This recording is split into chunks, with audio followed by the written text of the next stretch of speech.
안녕하세요, 아님말고입니다. 오늘은 아이폰을 자가 수리한 남자 인터뷰를 한번 해보도록 하겠습니다. 그건 바로 접니다.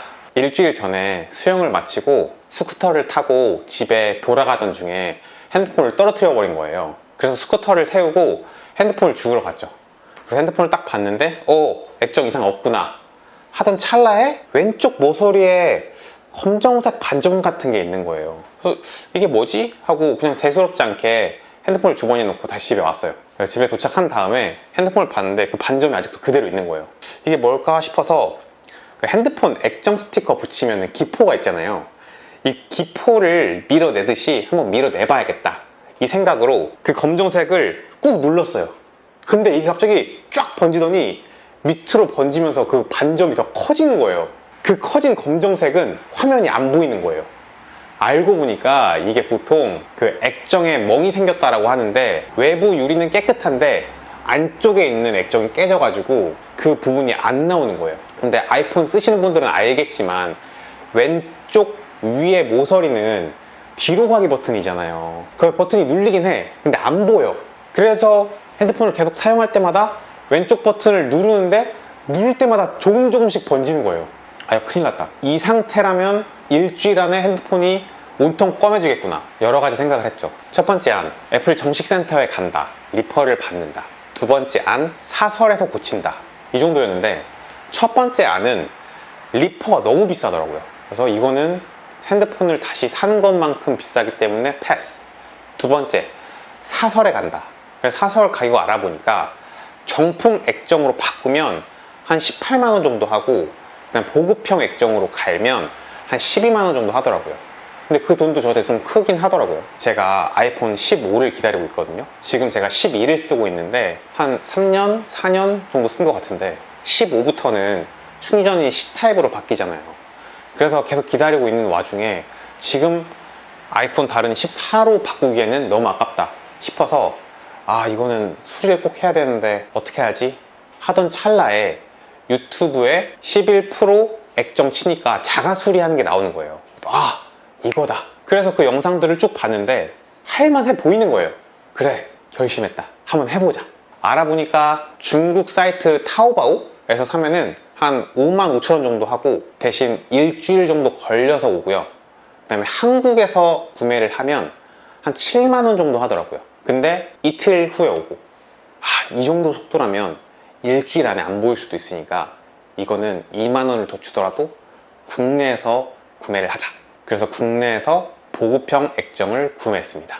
국내에서도 여러 개를 구매할 수 있더라고요. 정품 액정, 정품 액정에 보급형 유리, 그냥 뭐 다 그냥 보급형 막 이렇게 있는데 저는 그냥 보급형으로 샀어요. 왜냐면 3달 정도만 기다리면은 아이폰 15가 나오니까 3달 정도만 쓸 수 있는 상태면 되니까 그냥 보급형을 구매했습니다. 그래서 7만원짜리 보급형이 왔는데 막상 열어보니까 뭐 별로 든 건 없어요. 그냥 뭐 액정이랑 그 다음에 액정을 수리할 수 있는 키트, 이 정도가 들어있어요. 제일 정돈이 잘 돼 있는 영상을 보면서 수리를 시작했죠.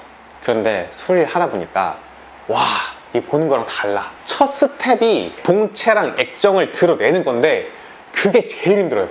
뜨거운 드라이기로 양면 테이프를 녹인 다음에 그 다음 그 틈에다가 벌리는 걸 끼워야 되는데 틈이 없어. 지금 핸드폰 다 보세요. 옆에 틈이 있나? 거의 없거든요.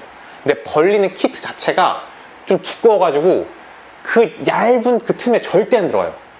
막 수저 박아야 돼. 이래도 되나 싶을 정도로 막 부서질 수도 있겠다는 생각으로 막 수저 박아야 돼요.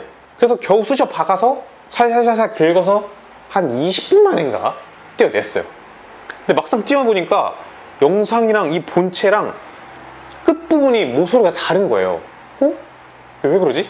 이거 뭐가 잘못됐다. 그래서 자세히 보니까 흠을 제가 더 깊게 들어가서 본체랑 액정을 떼어내야 되는데 테두리랑 액정만 띄워버린 거예요. 그래? 침착하자. 테두리만 다시 떼어내면 된다. 그래서 다시 테두리를 살살살살살 10분간 더 띄어냈습니다. 띄어낸 다음에는 별거 없어요. 드라이버로 몇 개 나사만 드러내고 그냥 액정 빼고 끼우기만 하면 됩니다. 그 후에 다시 재조립을 하고 떨리는 마음으로 다시 전원을 켰습니다. 결과는 성공적. 했는데 잘 작동이 되더라고요. 이게 사설에서 고치면 12만 원인데 7만 원 주고 샀잖아요. 알고 보니까 공인비만 한 5만 원 정도 하더라고요. 이게 좀 자기가 손재주가 없고 걱정된다 싶으시면 그냥 맡기는 게 낫습니다. 근데 자가 수리하는 영상을 보고 이 정도면 할 수 있겠는데? 라는 생각이 들면 자가 수리하는 거 추천드립니다. 근데 제가 보급형으로 바꿔보니까 이게 꼭 좋지만은 않더라고요. 이게 확실히 좀 예민하신 분들은 바로 알 수 있어요. 뭐 영상을 보거나 아니면 화면 밝기를 낮추고 높일 때 보면 확실히 화질이 떨어지긴 해요. 조금 떨어지는 게 아니라 육안으로 차이가 날 정도로 좀 떨어져요. 그리고 터치감이 별로 좋지가 않습니다.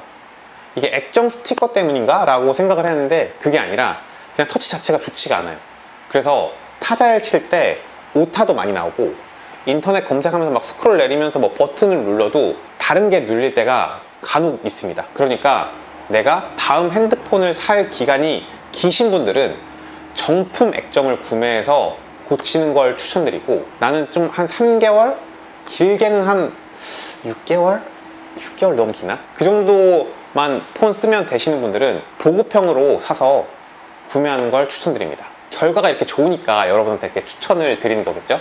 제가 결과가 안 좋았으면 이렇게 해서 망가졌다, 그러니까 그냥 센터에 맡겨라, 이런 영상이 나왔을 텐데, 어쨌든 여러분도 DIY, Do It Yourself 도전해 보시기 바랍니다. 뭐 고장나면 어차피 내 폰 아니니까 아님 말고